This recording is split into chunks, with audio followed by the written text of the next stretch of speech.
Life is a roller coaster. I've had my share of ups and downs. I've had my ass kicked. Just a few examples. I've been shot, I've been stabbed, I've been bitten, not by my dogs, of course. 2 3-year-long illnesses, both times pronounced terminally ill. One was stage 4 lung cancer, and then part and parcel of that, I created so much that came with it. Homelessness, severe drug addiction, horrible depression, isolating myself from everybody I know and love, and going through it all alone, except, of course, for my beloved pit bulls. They've kept me alive. It's been a wild and crazy ride, but honestly, it's been one hell of a blessing. My friends, my dear friends, the WWE superstars, UFC icons and legends, the leaders of the Hells Angels, the Navy SEALs, spiritual leaders, movie producers, musicians, they say I've used up my 9th life, but I know that I have one more left, and it's gonna be the best one yet. Life's simple these days. It's just me and my pups and doing the best I can for myself, for my dogs, of course, and for as many people as I can. Part of that is I love doing my podcasts. I'm told they're equal parts inspiration and entertainment. It makes me feel like I get a chance to give something back. So my greatest hope and my biggest goal are one and the same: to take all these ups and downs and combine these experiences into something that looks like hope, strength, maybe even a little bit of wisdom.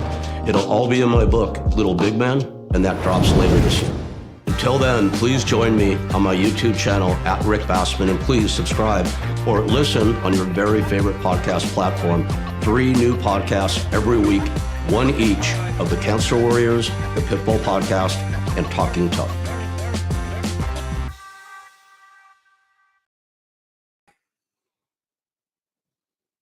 Hey everybody, it's Rick Bassman here for another episode of Talking Tough. Home tonight, as I usually am during these podcasts. It has been a long freaking week. By all means, not all bad though. A lot of the ups and downs with the after effects of the radiation, but it's all good. My head's in a pretty positive place. My body may not be in as great of a place, but hell, it just gives me a lot to shoot for, a lot to aspire to. We're a week after our last episode with the Smashing Machine, Mark Kerr, very well received as Mark journeys toward the big screen, where he'll be portrayed by none other than our mutual pal, Dwayne Johnson, aka The Rock. Now, these are some pretty famous names I'm dropping here, which brings me to our guest tonight. He's not that famous, but if anybody should be, this guy sure as hell should be. If for nothing else, then for being like a real fucking person. In this world where people are posturing and posing all the time, and you guys know what I'm talking about. No reason to name names. We want to think the best of every single person we encounter.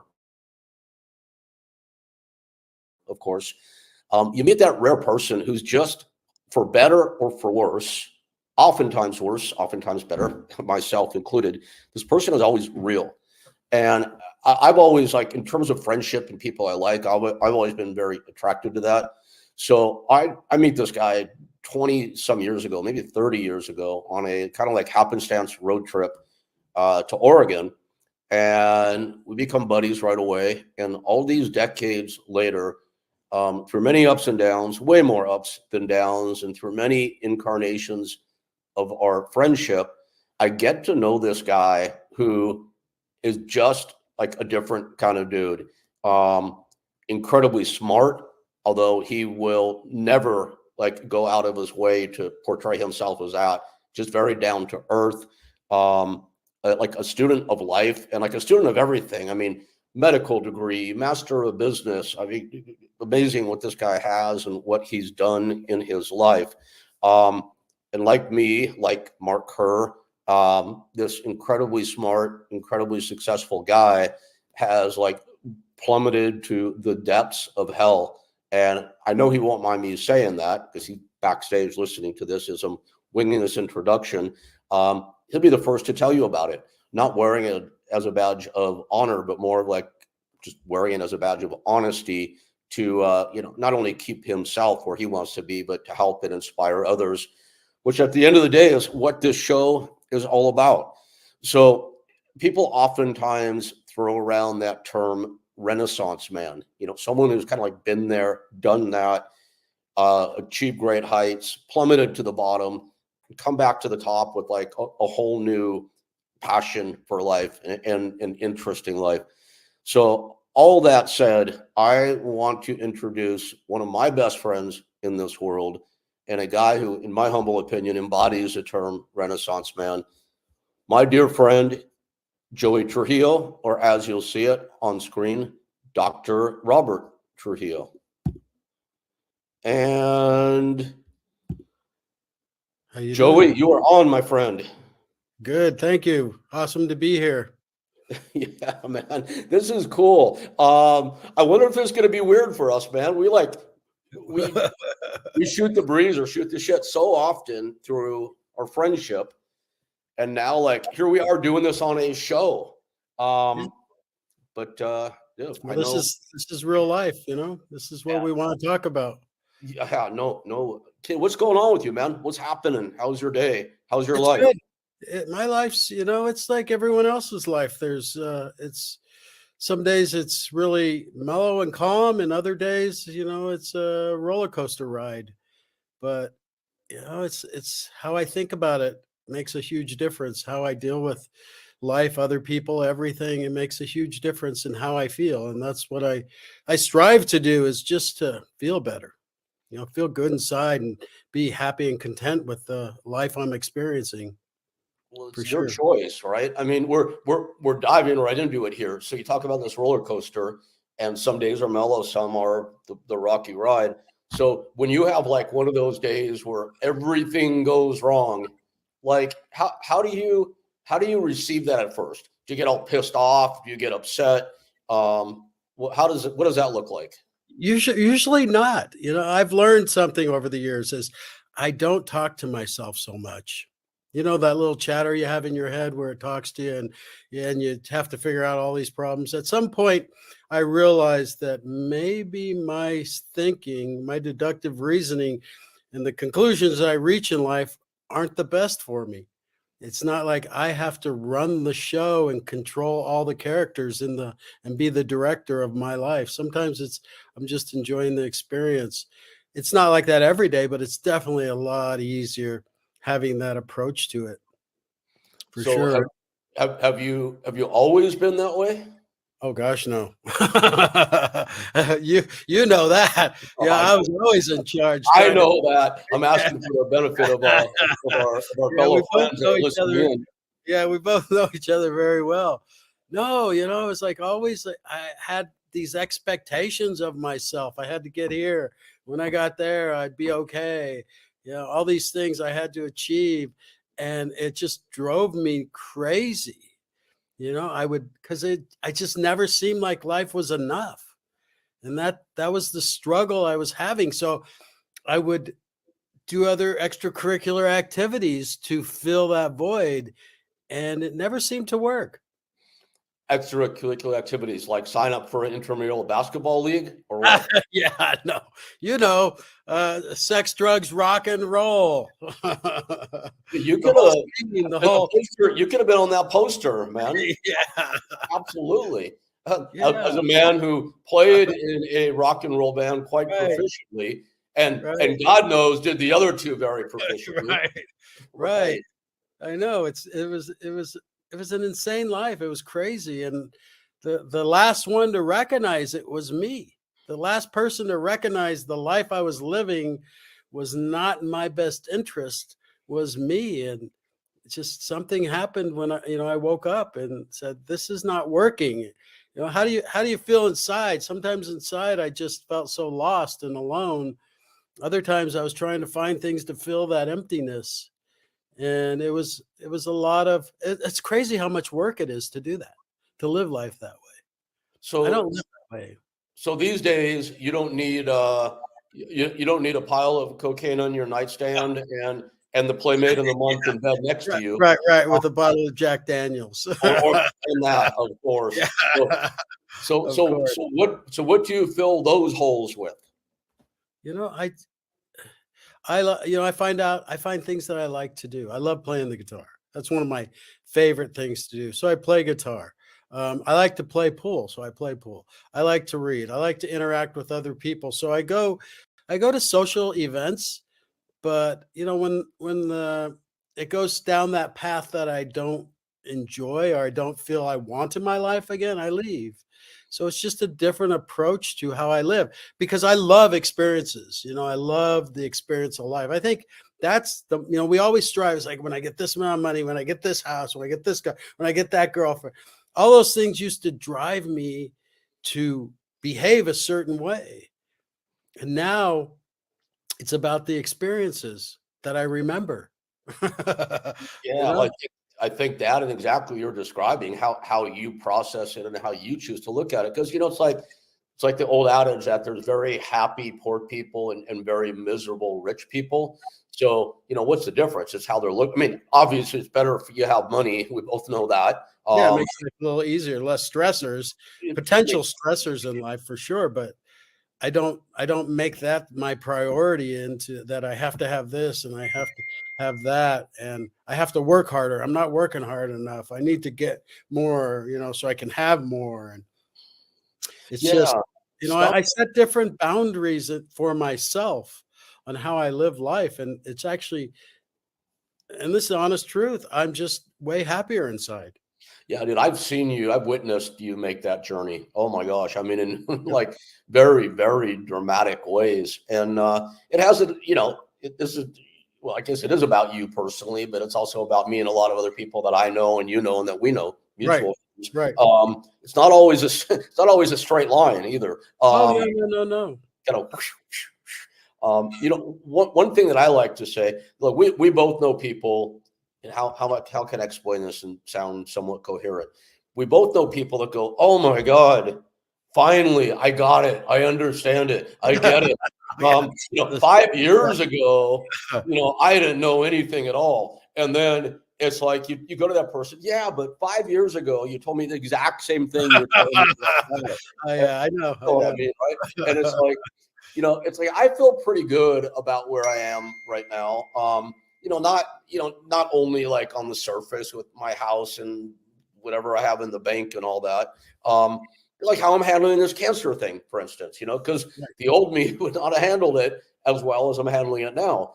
But I also know that 5 years from now, I'll look back, provided I'm still here, and say, ah, boy, you made that mistake. And that's okay. I won't condemn myself for it. You could have done that better. You could have adopted this thought process. So the point is, one thing I've learned is that I'm always learning and have a lot more to learn for sure. Right, and enjoying the time, Exactly. enjoying the journey. It's like because you don't have I had so many expectations over on myself about everything, every aspect of my life. I had an expectation of what I had to achieve, and if I didn't achieve that, I didn't feel good because I wasn't here. And that whole thing where you compare yourself to someone else and all that, it's just there's no win in that way of thinking. There's Mm, no win for anyone, and this is we have this moment to be here. I'm sitting here with you talking like we always talk on the phone many times throughout the week, and it's just being open and honest, and we're honest about our struggles and our confusion about where we should go and how we should deal with things and people in our lives. And it's just really nice to be open and honest about how I'm truly feeling and not having to put this facade forward where people so that people will accept me or think I'm this or think I'm that because my ego tells me, "Oh, you got to be this. You want them to perceive you like this." And I enjoy people much more too because I don't have expectations as much of what I want from them. And I have to set boundaries, for certain people because there's certain people who aren't good for my life. They're not good for the way I'm living and the way I want to live. yeah, it's pretty wild, man. Like I really enjoy talking with you these days. I feel like we both come away from those conversations like always in a good place. At least Right. that's my perspective on it. That's And true. and I feel kind of here. Help me with this. I feel kind of horrible and kind of guilty because I've been sending a good amount of calls to voicemail recently. I'm not sending them, just not answering them. So Oh, yeah. I see names come up on caller ID for people that I, at one time in my life, would have termed a good friend. And maybe, by all markers, still might be a good friend. Right. But you kind of know if you answer that call, they're calling me now because they saw my post about the brain cancer thing and checking in with me and, Yeah. and conveying care. And I appreciate that. Right. But I know from my recent experience with these people that I'll answer the phone, they'll say, "How are you doing?" And they'll mean it, they'll be sincere, Right. but then we'll switch over to an hour bitch fest about all the problems in their life. And it's like, if I'm set up, if I know that conversation is coming, I'll reach out to people that I know Right. are having a tough time. But I'm finding myself resistant now to letting people in that I know are going to enter the room with a bunch of baggage in their hands. Right. I understand. How do you deal with that? I don't, I've set real clear boundaries of what our discussion is going to be. How do you? I don't want to hear their story. I mean, I'm honest with them, and some people I offend. It's like, I'm sorry that you're going through this. Maybe, like me, I had to look at my stuff. Okay, why am I going through all this? Why am I a victim? I don't think I ever was a victim, but I sure thought I was. And, I think a lot of people out there, life can be a struggle and it's hard at times, and you feel alone and you feel like you're a victim. But I think a lot of the problems I've had, in fact, I know a lot of the problems I've had in my life, I brought on myself. I brought on myself for whatever reason. I needed something to make me okay. And I made a bad choice because sometimes I want a temporary fix to a long-term problem, and that's substances do that. I want a temporary fix because I want to escape. I don't want to feel this way. Yep. And feelings, it's like, am I making my decisions based upon feelings? And the question always becomes, that I've learned, is like, are my feelings valid? Are they actually the right amplitude for the situation I'm having to deal with? Or am I emotionally a little out there? And so I spend a time talking to other people, and we have groups of people like you I can call and talk to and say, "Hey, this is going on. What do you think?" And you'll be honest with me. You're not going to just kind of pat me on the back, poor you. You're going to say, "Wow, well, that was a dumb choice you made." And I think it's nice to have friends like that. It's nice to have a place where you can go and share honestly and not have any expectations or present yourself in a certain way. I can just say, "Look, here's my inner struggle." Because if I don't have inner peace and I'm letting the outside, we're so defined by our outside world a lot of times. I was, for sure. It's like I had these things defined how I was and how I felt inside. Well, why don't I work on me inside and be okay and just accept things, not have so many expectations, and not have so many expectations of myself. But I feel like sometimes I'm controlled by all these things that are out there because I give them control. I give them that power to control how I feel. It's easy to say, it takes practice. It's like anything you do in life. If you practice being a victim, you're going to be a victim. I don't know how much you know about neuroplasticity of the brain. I don't know. Well, basically, it's if I practice to say my response to a certain scenario is get angry. Mm-hmm. All right. What the brain does is it likes the path of least resistance.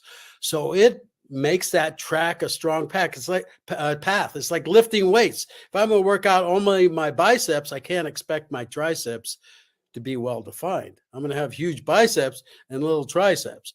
Well, the same thing happens in the brain. If I practice a certain behavior over and over and over again, guess what I'm going to do when I'm faced with a specific scenario? It's like building muscle. Absolutely. It's exactly the same. And our brain does the same thing. But the amazing thing, and this is what helped change me, is I realized It doesn't matter. People say, oh, your brain stopped growing, and women like 27, 28, whatever. Men, we stop earlier, like 24, 25 around, and it varies between person. But that's just means you stop making cells within the brain, but you don't stop making pathways.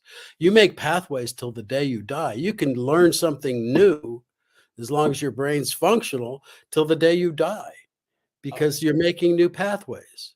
It's Go ahead. It's a bit of a departure, but Yeah. tell us about your medical background real quick, if you wouldn't mind. I went to school, UCLA, UC San Francisco. Went to UC Irvine, did fellowships. I've been in multiple hospitals. I worked at Cedars-Sinai. I worked in Nebraska. I worked at Long Beach, VA.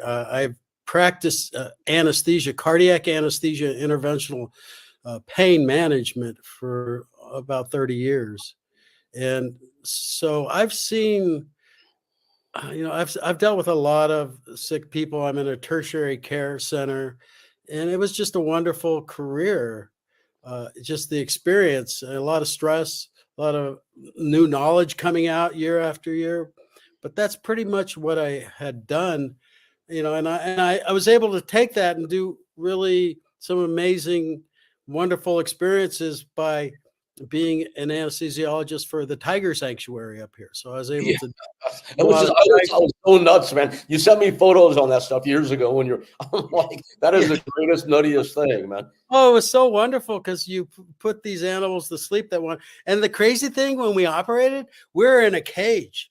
We're inside a cage, and the people who fed the animals, they had an agreement with me that if the animal woke up, that they would jump in front of me because they'd be less likely to eat them than me. All right. There's something that's occurred to me. I never thought of this till now. So that's when they wake up. How do you approach them in the first place before they're asleep? You dart them. You put them in a squeeze chute and dart them. You dart them. Okay. Yeah, so you give them some medication to make them drowsy. And then you carry them out. We'd have to put them in the back of a truck on a stretcher and drive them to the operating room. And it's not even, like I said, it's a cage. It truly is a cage. It's a room with a top cage, side cage, everything. And then we'd carry him, put him on the table, and I would gas him and intubate him. Yeah, you sent me some great photos of that throughout the years. That's nuts. So you're about as high level anesthesiologist. I know you've been chief anesthesiologist at some big hospitals. So very, very high level in that field. And from my considerable experience in the medical field as a patient, mind you, it's always been my impression that anesthesiologists' knowledge appears to me to be quite a bit broader than most doctors and surgeons that I meet. We all learn different things. I apply my specialty is applied to pain management, which I love, interventional stuff, as well as just general anesthesia. And I love cardiac because I can do cardiac echo, and that's just really fun to do. When they put a new valve in a heart, you can echo it and make sure it's functioning right, and measure flows through the valve and valve areas and all these things.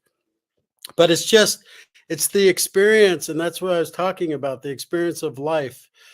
I think we're all capable of much more than we give ourselves credit for. It's just we have this fear of actually searching out for it and just saying, I'm just going to learn this. Because honestly, my job it can be technical, but after years of doing it, it becomes relatively common knowledge to me. It's just kind of simple in some ways. Well, it's second nature, I'm sure, after a while. Yeah. Yeah. What's that? I was sure it becomes second nature to you. I would think. Yeah, for sure. Yeah, it does. But I think that's with a lot of people. They say, oh, I didn't do this, I didn't do that. Oh, you did, It's like, don't compare yourself to anyone. If you have a dream, go for it. Because I'm telling you, playing guitar, anything you want to do, it just takes time and commitment.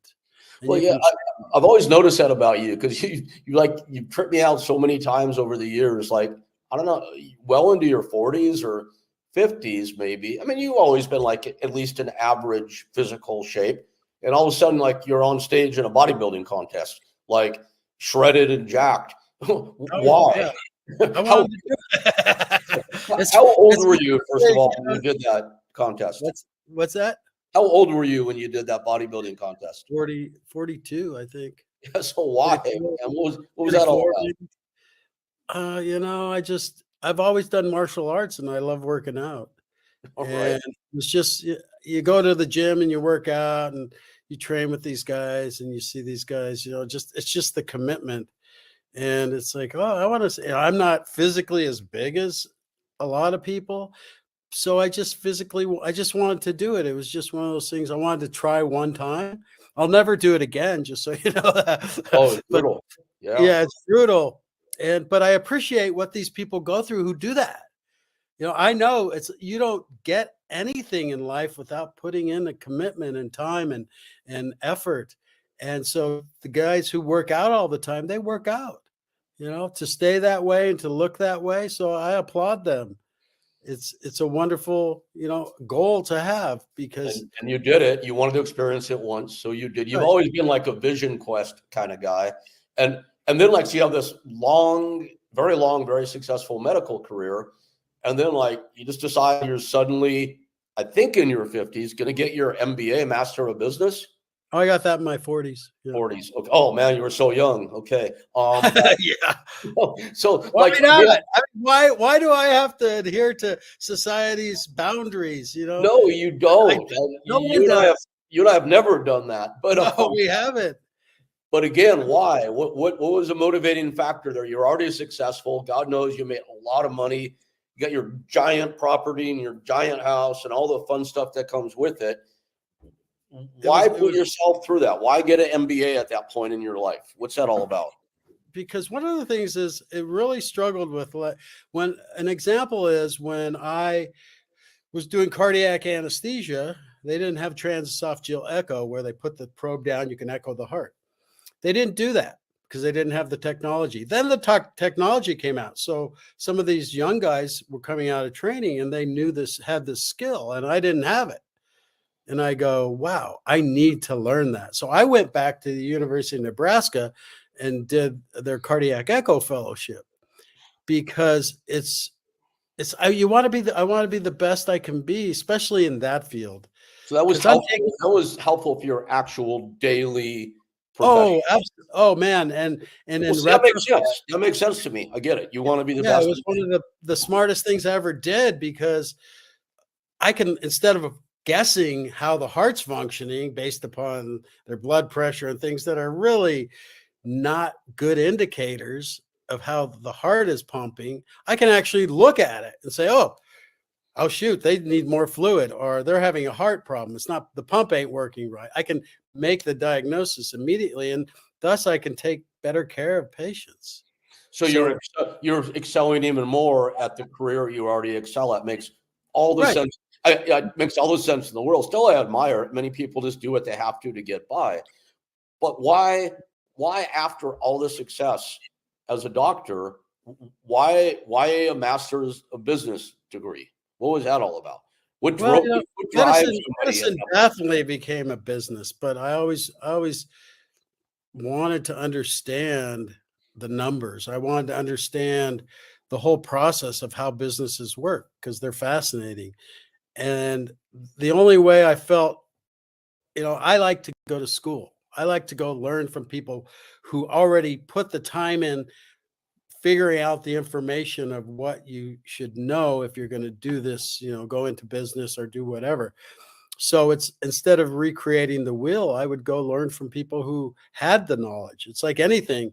If somebody plays guitar who's better than me, I want to go play with them because it's not my ego. It's like they know some things I don't know. And maybe I can pick a little bit up and be a better player. And it's just kind of that self-fulfilling dream of like I tell people, just do whatever you want to do. I deal with a lot of kids, especially when we had the little gym down here.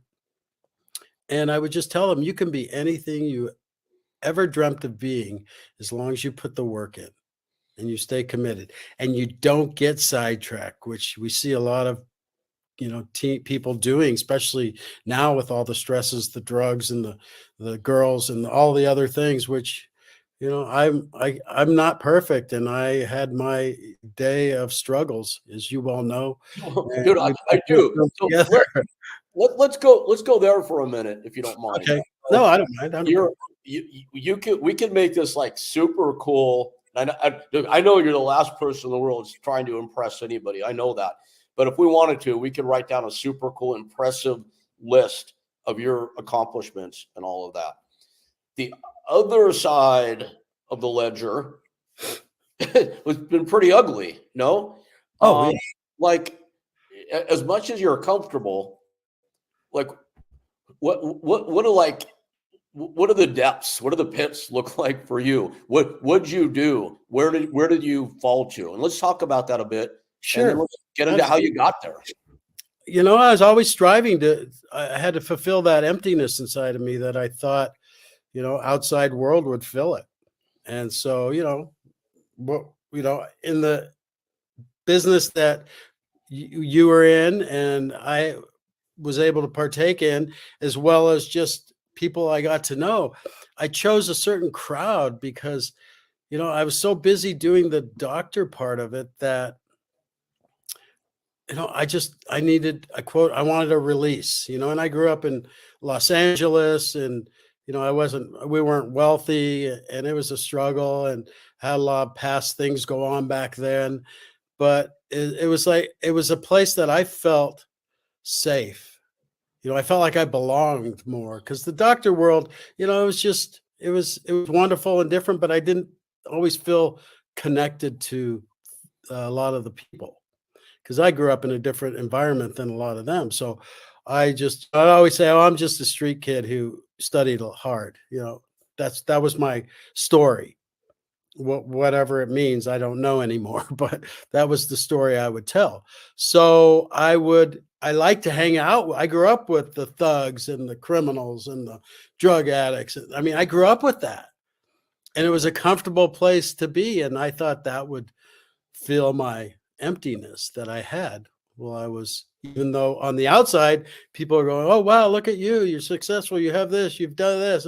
It's like had that struggle just took over. And you get to a point where, some people have the problem, some people don't. Some people can do it and say, okay, that's not working. I'm done. Unfortunately, it runs in my family, the alcoholism. And so I became a crutch that I used when I didn't like how I felt. And Okay, so so, sorry to interrupt. So you grow no, you grow up in what could be termed a disadvantaged upbringing, sure, and you rise above that. right, You become by all outward markers very successful. right, Your title, the stuff and the things you bring into your life and gather. right, So you come from here, you rise to here, right. and then what happens? And then it's like, you get physically tired, you get mentally tired, you get emotionally tired.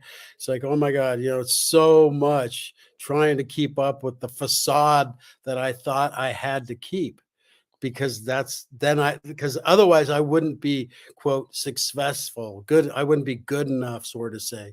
So, and to be honest, it first started out, it was just fun. I go to concerts, have a few drinks, Friday night comes along, you get a little, drink a little too much. And, I wasn't an angry drunk or a mean drunk. I just was a dumb drunk. No, you know? you were always fun though, man. I remember like, you know, yeah, well, look, is I'm gonna let people here know that Joey came in as a major contributor, investor, not just investor, but contributor in many ways to the mixed martial arts company that I had. And first of all, even though your investment was supposedly a passive one, you're a very good promoter, by the way. And you became a major partner in mine and Tom Howard's crazy gym, Right. Dojo, probably the most state-of-the-art mixed martial arts gym probably in the world at that point. And you were really good at that. You were one of those guys, though. It's like we had people that would invest, but you kind of sometimes want to keep those people away from your core group because the fit Right. is weird. Right. With the crew that we traveled with, the Boss Rutens, the Butterbeans, the Mark Colemans, the Roddy Pipers, so on and so forth. Dude, you fit in from like day one. It's like you weren't like, oh, the doctor who's investing money, guys, so let's be nice to him. People are like, I fucking like that guy, man. He's like one of us. So Right. you were like that from day one. But you fell into it because we were all into it at that point. And Yeah, we're all into it. but I would not presuppose to say that we were bad influences on you. I made that choice, my friend. You were already there. I made that choice. Yeah, I was already there. We just kind of fed off each other and said, okay, what next crazy thing can we do? What's the new experience? And that's kind of how it was. That was just, and some great times, some wonderful times we had. It wasn't always just this dark thing at all. It wasn't. But substance addiction and alcoholism is a struggle for a lot of people, and I totally get it. I totally understand it. Being in that black hole that you don't see a way out, and it's like, why am I doing this? Why do I keep doing this? That's called insanity. Doing the same thing, expecting a different outcome. That's insanity. And I became a little insane at times. It wasn't always a negative outcome by no means, but how I felt was more the negative outcome, because it just took over me, and I felt there was no way I can get out of this. And you get very sad. You get very alone. There's a And cumulative effect for sure, man. Yeah, because like you said, you weren't angry. None of us in our crew were like that. We do some stupid shit, no doubt. But not every time. We have stories. We have stories. Didn't you used to go around biting people? No, that was Stefan Gamlin would go around biting people. Yeah. God bless Stefan. We should call him. Sean O'Hare would always tell me, he'd always go, I can have you anytime I want you. Oh boy. I know. It was fun. It was so fun. And I totally get along with them because I understood you guys were me. We had a great time. We were trying to achieve something, and it was a wonderful ride. But then you get the darkness of things, alcohol and so forth, and the lifestyle. Got to change the lifestyle. Like, I don't live that way, and I haven't for quite some time.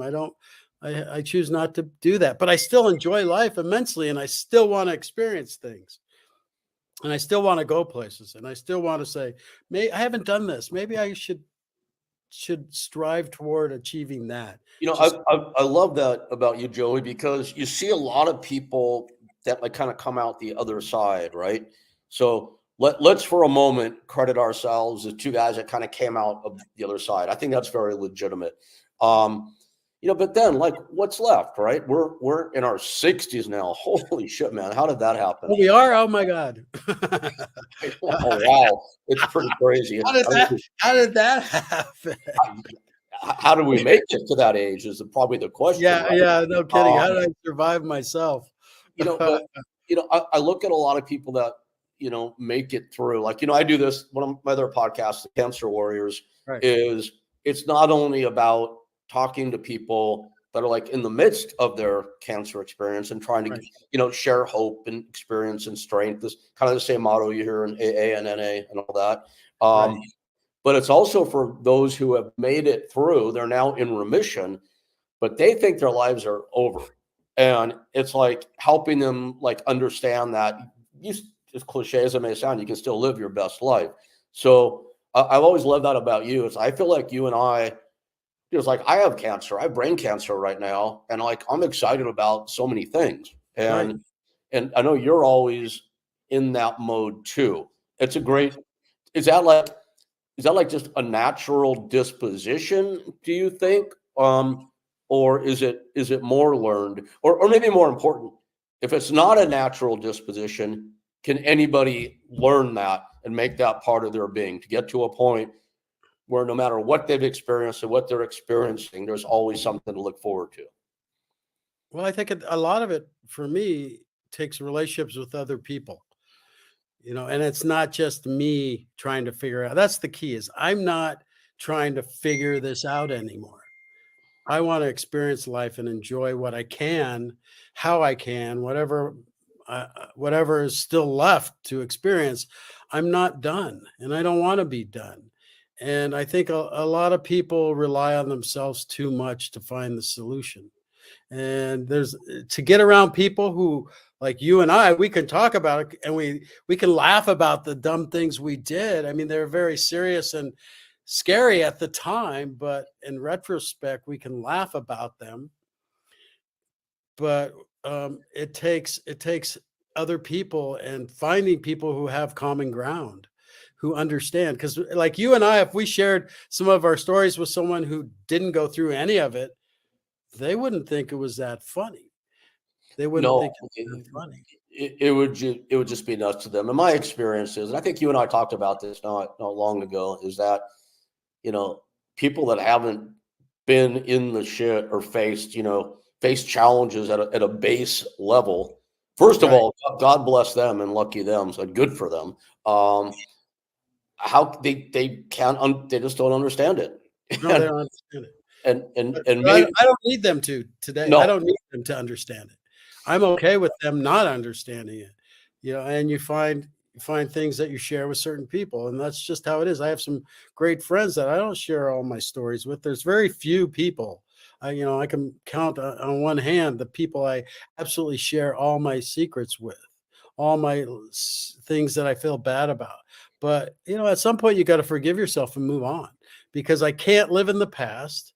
I can't worry about the future as much, because the past will get me depressed. The future will give me anxiety. So why don't I just enjoy the moment and try to do the best I can and not have an expectation of where I'm supposed to be? Man, so that sounds like peace truly coming to that. That's intellectually, I absolutely understand what you're saying. It's something I aspire to for sure, and I do feel like I'm making progress. So that that's great, and I love that. I get it. If there are people out there watching this and listening to this right now, and they're like, "Wow, yeah, that sounds really cool," but why am I depressed all the time when I think about the past? And why do I have so much anxiety when I think about the future? You're like, what tools could they adopt like today to help them on their journey to live in the present? Well, I talk to a lot of people about these issues. I also studied hypnosis. I did that for a number Yep, of years, yep, of and course. I try to get them to understand that you're not gonna figure it out. Your thinking isn't gonna solve your problem. Okay, it's not gonna make you feel better. And what I tell them to do is you got to learn. And this took me years of practicing. I don't listen to my thoughts all the time. When you're lying in bed and you get those, it's like flushing the toilet, and you're kind of going around your brain, almost trying to go down the drain, but it never makes it. It keeps circling and circling, and those thoughts and that craziness and the insanity that goes on, and just you bring on all this anxiety and all these horrible feelings, and the world's going to end. It's like, guess what? Why even go there? You got to learn to not even talk to that part of your brain, of your thinking, is not your friend. It plays a role at times, because you got to think about possible outcomes of certain behaviors, but a lot of time it doesn't serve us any good purpose except for make us You make depressed it or make crazy. us fearful. We get Yeah. fearful of life. And so I teach these people to not go there. It's like, I don't have Listen, to understand it. I don't have to figure it out. You know what? I'm just going to not go there. I got to learn to shut that thing off. And I even would grab it when I first started. I'd grab that part of my brain and throw it in the chair next to me and tell it to shut the fuck up. that's great. Well, see, now that dude, that's a tool. It's like there's this muscle that I've been exercising that if I start to go there, the kind Right. of thoughts we don't want, I tell myself or say out loud, stop, Right. like an exclamation point, Right. stop, now turn it. And it's like I can usually do that pretty fast now. And it's, it's like, think about it this way, and you know this, but anybody out there, think about it this way. If you're not listening to this podcast or watching us right now, if you're just sitting there with no stimulus or no saber-toothed tiger putting you in immediate danger of losing your life, you're sitting there right now, you have a choice to feel any way you choose to feel. And it's like, think about it this way.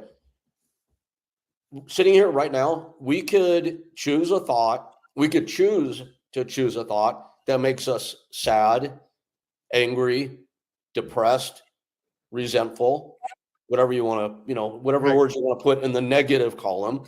Or again, with the same lack or absence of stimulus, we could choose a thought that is happy, hopeful, anticipatory. I mean, good words in the positive column, right? So that's our choice. So when I find myself these days, and I'm far from perfect, and I'm always working to get better, but when I find myself in that negative column, I say, stop, turn it. And it's like, it sounds maybe really overly simplistic to put it that way, but dude, it fucking works. Really because you practice that behavior.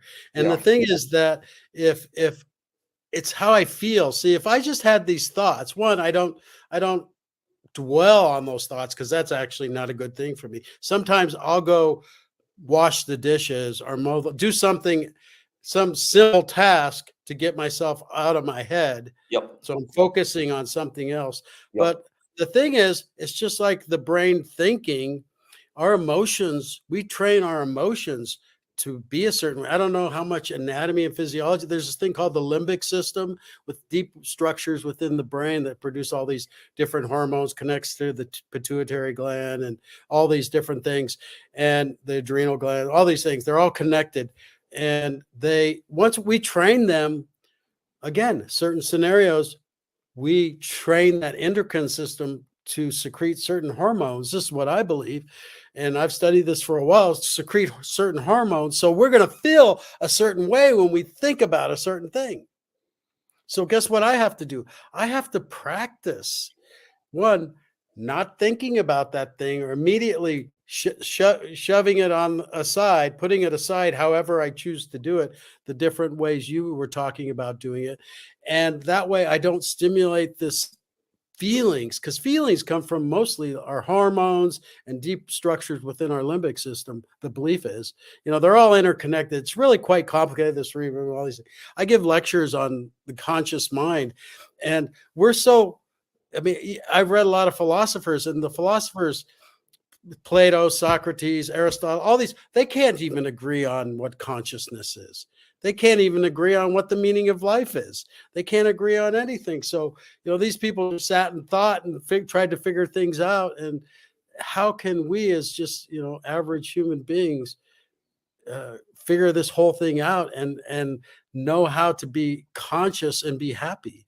It takes work. It takes practice. Everything takes practice. So again, if I practice not feeling a certain way because I'm not thinking about that thing, then guess what? The endocrine system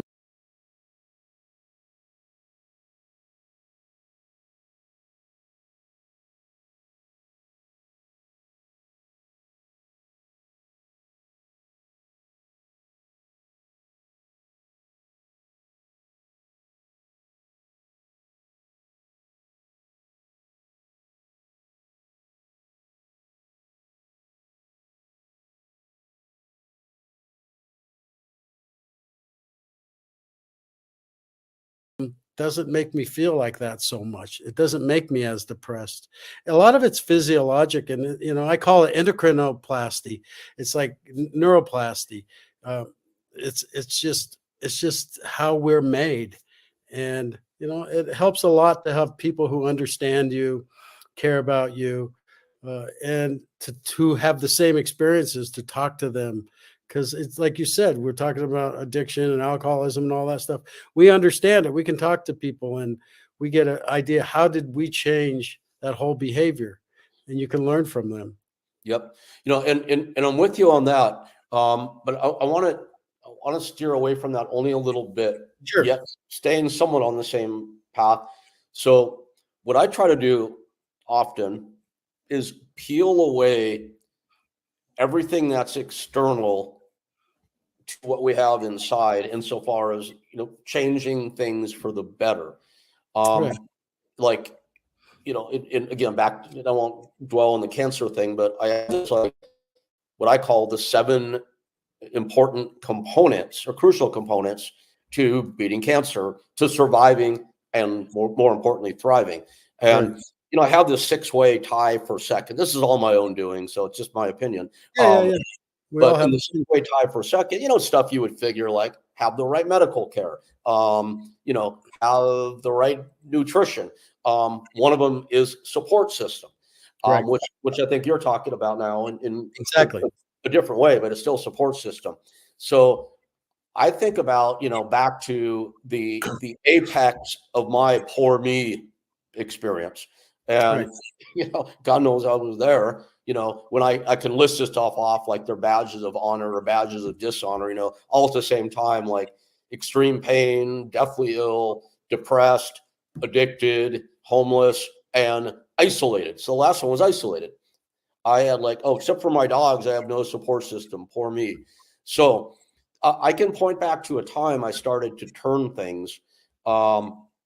And I want to really get into this with you, but I'm having trouble articulating the question, but I will get there. What I have in that 6-way tie for second, what I have sitting alone in first place is self, because I believe it all starts here. Now, you and I think are doing a good job about talking about the sort of things, the sort of tools people can adopt or adapt to help get out of whatever bad spot they're in, by finding what works and exercising it, right? Because Oh, yeah. it becomes part of it. And that's exactly, I think, I'm paraphrasing what you were saying, but you were saying that. And it becomes part of your fiber, or part of your being, Right. for you throwing it on the chair, for me saying stop. What I want to get down to is, you and I both know support systems are available. All you have to do is look. Anybody can walk into a AA or NA meeting, whether they're addicted or not. There are all kinds of support groups that don't center on addiction. They're Right. all Exactly. available. But what I like to do is, and I want to get your take on this, is do my best to convey to people ideas about what they can do now, today, if they don't feel like they have any tools at their disposal. Because they could be watching us and they could say, oh yeah, well, Joey's a MD and an MBA, and we heard Rick say he's got this huge property and huge house, and and Rick's doing well now. He's got a nice house and a big yard and a good job and a good Yeah. Look at them. How can they? Right. So easy for them, right? But dude, it's like, No. what do you do when you got nothing? What can you do? Like, one thing I like to tell people, because I think you were doing such a good job of saying it before, you build on it, you make it habit, you make it part of your being, and then it becomes easier and easier and easier, right? Right. Like, people that are depressed and all the rest, they're going to go out and probably be assholes to every person they come across, right? So that's a choice. Like, one of the first things I started doing, Joey, to turn stuff around, and I don't know how this hit me one day, I'm like, I'm going to make an effort, no matter how I feel, no matter what a dick I feel like being to people. Right. I'm going to make an effort. The first 5 people I come into contact with today, even if I have to fake it, which I did, I'm going to go out of my way to be as nice as I possibly can be to everybody. Right. And you know what I found? I didn't have any money. I didn't even have a house to live in when I was doing this. Right. I could barely stand up. My spine was so fucked up. But you know what I found after I was nice to that 5th person? I found that I naturally wanted to be nice to the 6th person. Exactly. So, Exactly. You're practicing. You don't need anything for that, right? It's like, No, you don't need anything. You don't need anything. It's like anything. It's kind of like, okay, I got this mind that goes all the time. It doesn't want to shut off. I can't stop it. It just thinks, and it drives me crazy. It's like, well, do you practice being quiet? I.e., like, meditate. Do you practice it? Oh, no, I don't practice that. Because I can't, because my mind's so busy. I go, yeah, but what if you could get 2 seconds of quietness in your brain, in your thinking, in your mentation? What if you get just 2 seconds in the beginning? We're not very patient people. Mm. We want a fast fix, and unfortunately, or fortunately, it takes time, practice, effort to achieve something. And so, I practice just lying there and then just having, it's basically meditation, not falling asleep, but just trying to quiet the mind. And I love the beach. I grew up in Southern California. I love to go. I just imagine myself sitting on the beach, listening to waves because I like the sound of waves. And I just imagine that and try to quiet. It's kind of like sitting next to a river and watching all my thoughts go by, but I don't grab onto one and pull it ashore. I just let them go by. And I practice this. And I visualize within myself, within my mind, I visualize this actually happening instead of grasping onto those thoughts. I practice being quiet. And it takes practice. Like I said, everything takes time, and we have to have a little patience to achieve. So for the Oh, sake and one day you just wake up and you're amazed. It's like, geez, things are different. I feel different, it becomes easier the more you do it, right? but you got to So do it. it's like just get started. And for sake of clarity, you're not actually on a beach or at the river. This is No. what you have in your brain. You could be anywhere. Well, we visualize a lot. I mean, whenever you're thinking of something bad, aren't we we're putting pictures in our brain, visualizing? It's usually we're visualizing all the stuff that stimulates our endocrine system to produce all these, toxic emotional feelings, and wherever they come from within the nervous system, within the endocrine system, or the combination of those two. We do that. We practice that. And if you practice that over and over and over, that's going to be your life experience. All right. So what about people, probably like me at one point, if not now, that are going to say, well, some people are just predisposed to be happy, but people like me are predisposed to be depressed. So I can't do this. Yeah, where did that great thinking come from? I mean, That's what I tell them. I said, okay, who told you that? you're the Are doctor, you? so you know We better all than I want to do. be. Maybe We there all is want some to be. truth to that. I don't know. Definitely, there is some truth to some people have a predisposed to depression. Some are predisposed to anxiety. I mean, yes, that's true, but they can still improve Yeah, themselves. it's just harder for us. We can still Yeah, do but it. we're always comparing ourselves. And one, am I a victim? No, I'm not a victim. Two, does it take work? Yes, it takes work. Two, am I unique? And that's the thing. It's like we all like to say, when you're in that state of mind, you're going, I'm unique. I'm different than the billions of other people out there, or I'm only like the ones that are depressed. And that's absolutely not true. Absolutely not true. I just think that's what you keep practicing. You keep practicing that. Sometimes there's medications and there's things they can do as adjuvants to that. But the bottom line, I believe, is you got to want to change. Yeah, bottom line. And who doesn't want to? Everybody wants to, I think, but I think everybody wants to, but Well, it's it's hard, about but grabbing onto it and making a decision just to do something, I think. right, And right. anybody is like, I don't know if you met my friend Marcus Timmons. He was part of that collective group up Yeah, in yeah, yes. I remember Marcus. the black guy in the Yes, group. And yes. I remember. otherwise, He's a great guy, very kind yeah, guy. big Herc or Right. the bedroom gangster during his porn days, whatever you want to refer to it as. Yeah, And I remember him. He was very nice. yeah, good dude, really good dude. Yeah, great YouTube channel called Fresh Out, which is advice for people coming out of prison. Fresh Out. All right. Yeah, Marcus went into hardcore federal penitentiary, and it was not an easy place where he went. Average size guy when he went in, and he'd characterize himself then as angry, upset. I don't know if he'd say depressed, maybe stupid. He would say. This guy came out of 8 years of hard federal time, like happy and mellow and peaceful and looking like he's ready to step on a bodybuilding stage too, but that's a whole different thing. Or maybe not. He improved himself while he was there. Right. And then you have, God bless him, the Kate Spades or Anthony Bourdains of the world. I'll always think of them in the same breath, 'cause I think they killed themselves on the same day a few years ago, who very wealthy, had a pretty large degree of fame, all the accoutrements to come with it, family, friends, admirers. What's the difference, man, between them and Marcus? I think we can all say it's predisposition, but I think it's choice. I really do. I do. Really I think a lot of it's choice, choice not to change. And you get in that comfortable zone. We all know the comfortable zone. It's a comfortable zone. This is what I do. This is how I behave. I've heard so many times people say, I'm going to be like this for the rest of my life. I can't change. I can't change. But see, they define themselves as I can't. And that's not true. I think it should be, I won't. I choose not to, because I don't believe you can always improve things. The way you feel. And the most important thing to me is the way you feel. It's not, maybe you can't go get that new job, that job you always want. Maybe you can't do this, you can't do that. But you know what? You can help yourself feel better. And that is so important, and these people who commit suicide, they have a permanent solution to a temporary problem, and they don't see it.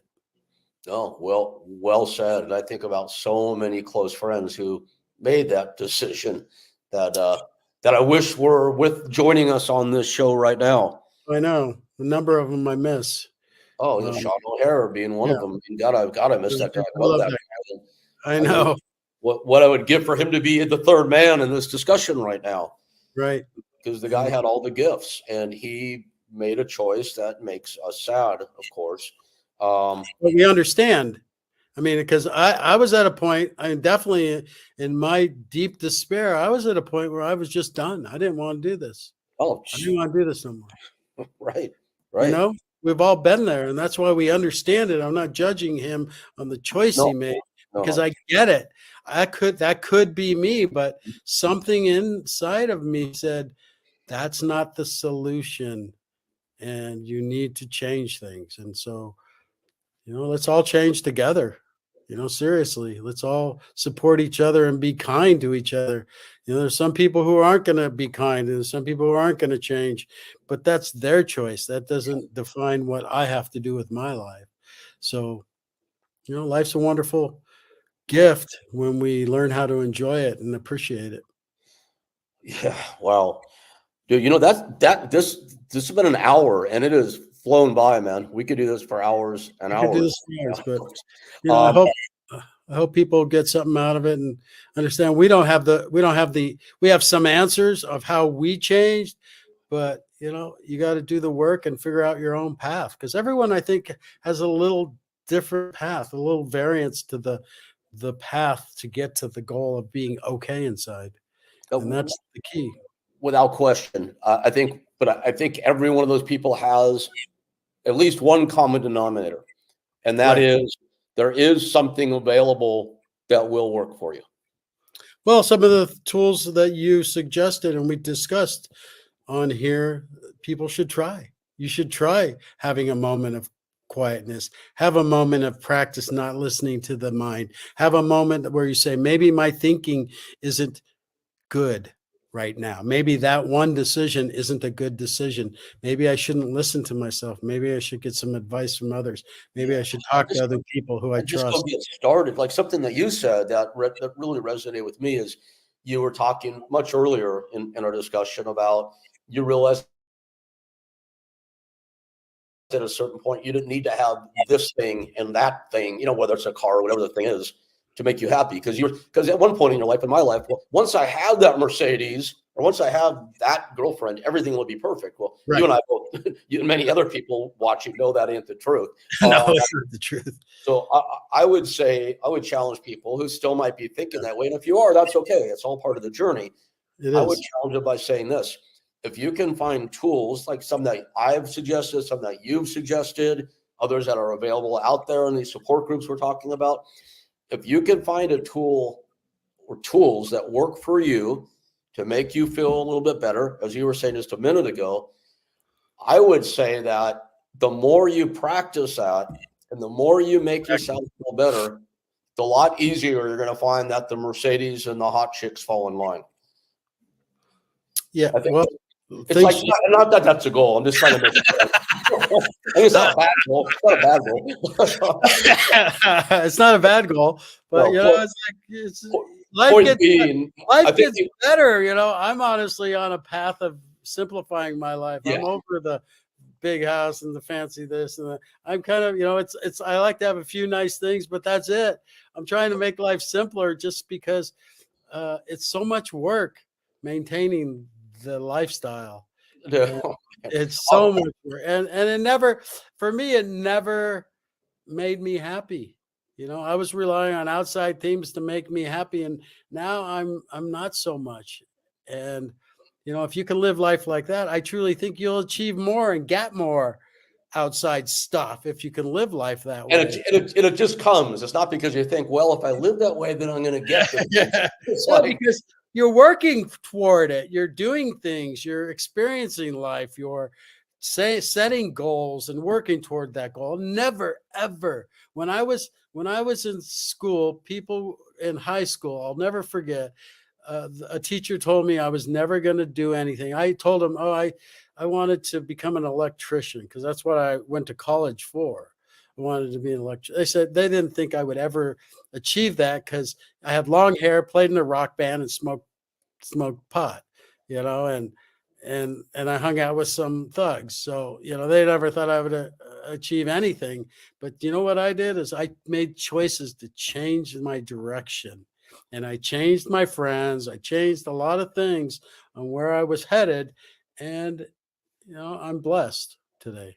And look at the long-haired, pot-smoking delinquent now. Right. But I'm happy. Delinquent. Right. Right on. Oh, man. Dude, it's the world is full of possibilities. We both It is. Just know that for everyone.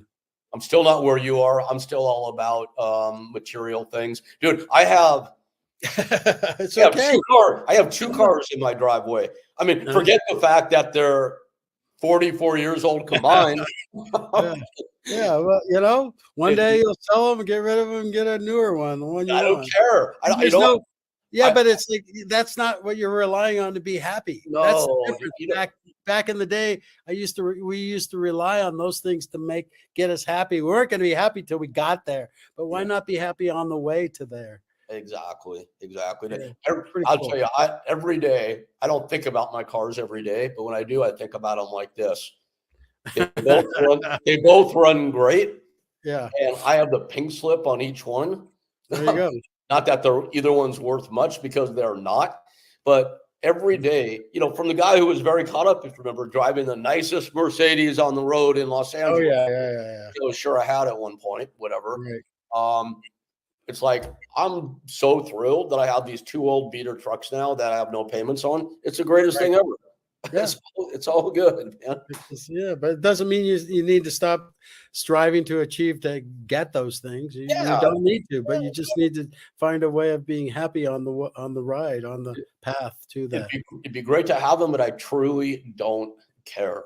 That's the beauty. That's the beauty, man.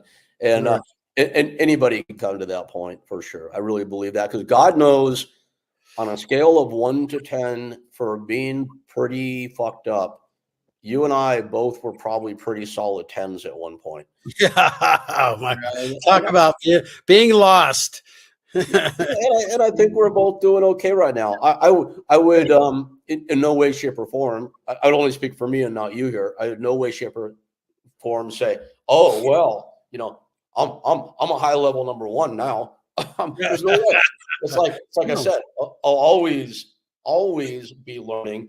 But one thing I do appreciate now, and I talk about this on occasion, is in the poor me times and in the times when there really was a lot of bad shit in my life. 90% self-created, of course. But nonetheless, the circumstances are still the circumstances. Right. Whether you credit yourself or not, it's no fun being like sick and depressed and addicted and homeless all at the same time. When I started to come out of it, I'm like, okay, today, and I wouldn't really count, it's more metaphorical, but today there were 11 steps forward and 25 steps back. And it's like the net for backward steps always exceeded the forward steps. Oh, for sure. It is like, and I remember a day during the pandemic, and I wrote about this in this post I put up recently, where I absolutely consciously noticed that, oh my God, today was my first net forward steps day in how many years? There you go. I know. I was, I go, wow, is he going to come out of this? I remember those times. Yeah. So, Like, but here's my point. It's like, I get it. every day now, I would, brain cancer, whatever is going on in your life. Today I have 2 dogs of my 5 dogs that are at the vet for challenging things. That's a step back. Brain cancer is a step back. So there's 2, but if I counted my steps forward today, there's a net positive for sure. Right. And the point of this is that, I'm not at that number 1 now of, being, everything I'd ever want to be and hope to be. I'm not even going to rank myself. I'm a lot better than I was back in the day. So it's always a journey to get better and better. But as long as you recognize that you're taking steps forward, you're always going to get closer to being that ultimate vision of what you have in your mind. Enjoy your journey, man. It's your life. And it'd be much better to live a happier life than just to be depressed and sad. And that's the existence you experience. And that's what I'm trying to do. It's not always great. And I do have steps backwards, just like you. And some days are negative days, but overall, if you add them up, I'm moving in a positive direction. Yep. So I'm gonna parrot what you said, but I want to make one adjustment to it. And this is a credit to you. So you said you're trying to do that. I'm gonna say that you and I are doing that. I want to remove the word try from the equation. Oh, we are doing that. You're right. We are doing that. And you know what, everybody out there, I hope you're doing the same. Everybody and anybody listening, if you're not, take it from 2 of the most massive fuck-ups you've ever looked at the same time. You can do it. Yeah, thank you.